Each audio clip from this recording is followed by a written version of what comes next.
Mastitis.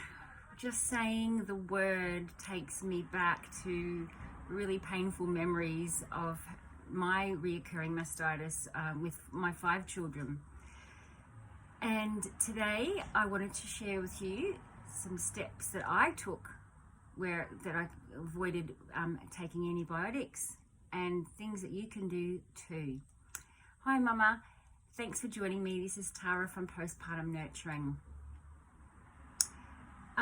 So yes, luckily I had a mum who was quite wise and shared some tips with me, and I was able to always pretty much get onto my mastitis at the early onset, and only a few times did it sort of become quite severe with the body aches and the excruciating pain, but I never had to go to the doctor or get antibiotics. Of course, if you need to yourself, never deny yourself of that. You always do what's best for you. I'm simply sharing here today some of the things I did and some of the things I've learned since then, which I wished I'd known, to share with you, Mama, so that you can get on top of mastitis, even not have it at all, and have that health with your breasts. So first of all, catch it early.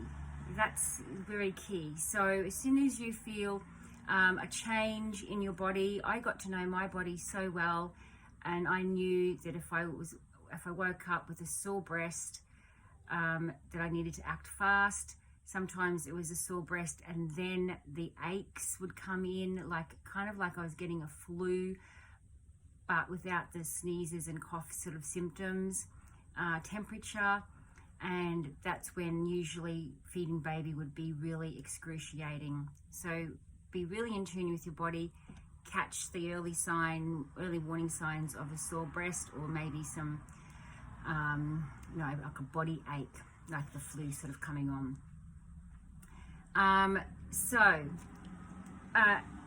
This is 7 key steps that you can take to relieve and conquer mastitis, and hopefully you won't need to go and get antibiotics. First thing is, I used to grab the vitamin C powder. Now I used to, and I still do use today, the sodium ascorbate powder or the calcium ascorbate powder, and I think that's a Melrose brand. Just taking several doses throughout the day, probably around about a half a teaspoon regularly, so maybe 4, 5, 6 times a day. If you have too much vitamin C, you will run to the toilet, and it can cause a little bit of an upset tummy in bubby. So you don't need to get to that point. I try not to get to that point, but just having those smaller doses regularly should be okay. Listen to your body and tune in. Now, there is also a product out there which I did not have available to me when I was feeding all my children over the years, but it is called Kiara, Qiara, and it is a proven probiotic for breastfeeding mamas, specifically helping with mastitis. And this is, one thing I teach is that importance of having the gut health and digesting foods well and things like that when you're in postpartum and recovering. So I'm really glad that there's a probiotic out there that is actually connecting, helping the gut, and it's helping mastitis. It's such a wonderful thing. So I haven't had personal experience with it, but lactation consultants and midwives that I know do recommend it. So Kiara, so get a hold of the Kiara probiotic. Rest. So tip number 3 is rest and reduce stress as much as possible, and drop the things, the little tasks or the big tasks that you can just let go of, that you can overlook, even if it's just for 24 hours or for a week or for a month, and get someone else to come in and help you with them if you really feel like they need tending to. So reducing your stress. That was one thing with me. I believe that I just kept doing too much with a new baby, and then it would result in exhaustion and mastitis. So tip number 4, vitamin E is also proven to help with mastitis. So I need to share with you about vitamin E. There are 2 kinds of vitamin E that you can get. The natural vitamin E in like a capsule or an oil form is D-alpha tocopherol, and there is a synthetic vitamin E which you do not want to have, and that has an extra L in it, so it is DL-alpha tocopherol. You can read it in the notes if you're on the blog page, and you'll see the 2 some very slight differences. But natural vitamin E in the form of foods are things like wheat germ oil. I used to actually rub that all over my tummy, pregnant tummies, to prevent stretch marks. But you can have wheat germ oil, things like almonds, avocados have vitamin E, pine nuts, fish, what else is there? And sunflower seeds, and there's other things too, but you can stick to those things for some vitamin E naturally, or you can get vitamin E capsules as long as it's the D-alpha tocopherol vitamin E. Okay, next tip is hot showers. Now they were so key for me. I would jump in the hot shower. You want it as hot as you can stand it without, burning the skin on your breasts or anywhere else. And you start massaging from the armpit towards the nipple. You massage and massage and massage all around. Now I've got a video on that which I'll direct you to in the blog, and you can have a look at my demonstration there. Feeding baby often. Now I remember the excruciating pain that would cause, but you need to feed baby often. And also position them differently as well, which I'll do another video on, so keep tuned for that. However, if we know it's going to hurt, we tend to tense up, right?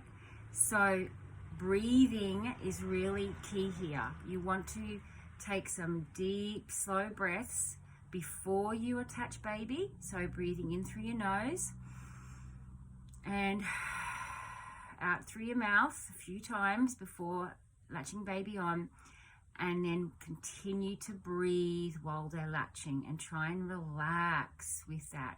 It's easier to say than do, I get it, but just give that a go. There was something I was going to say with that too. Oh, that's right. So with the breathing, you can breathe out a noise. So breathe in and out, like if you really need to express that, breathe that out, and it'll be really helpful for helping calm your nervous system. And there's the last, the seventh tip is eat nourishing foods. So if you're not already having soupy, sort of warm, brothy, nourishing meals, then get on to that, Mama, because you've got to have things that are easy to digest, even if you're 6 months or further down past postpartum and you may have missed out on all that at the beginning.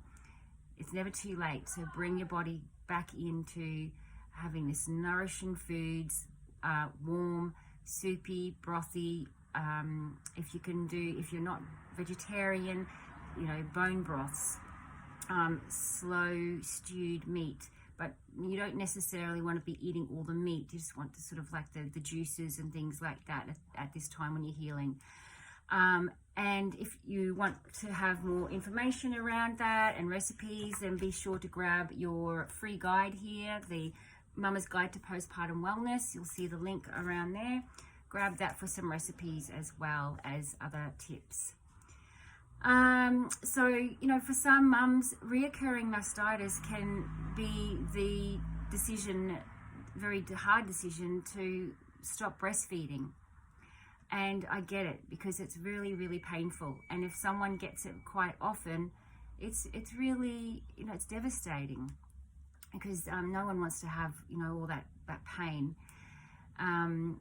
So make sure that you're getting the baby's latch looked at as well. That's really important if it is occurring often.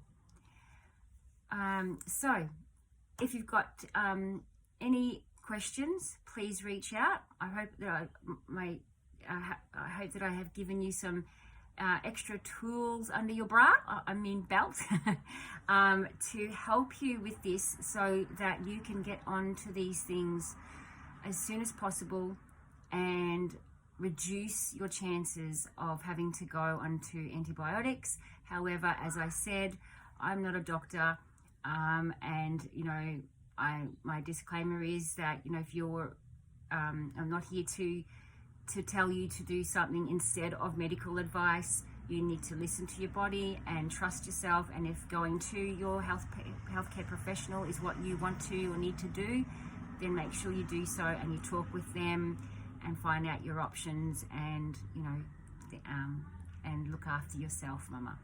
All right, well, many blessings, and I will see you again next week. Okay, bye for now.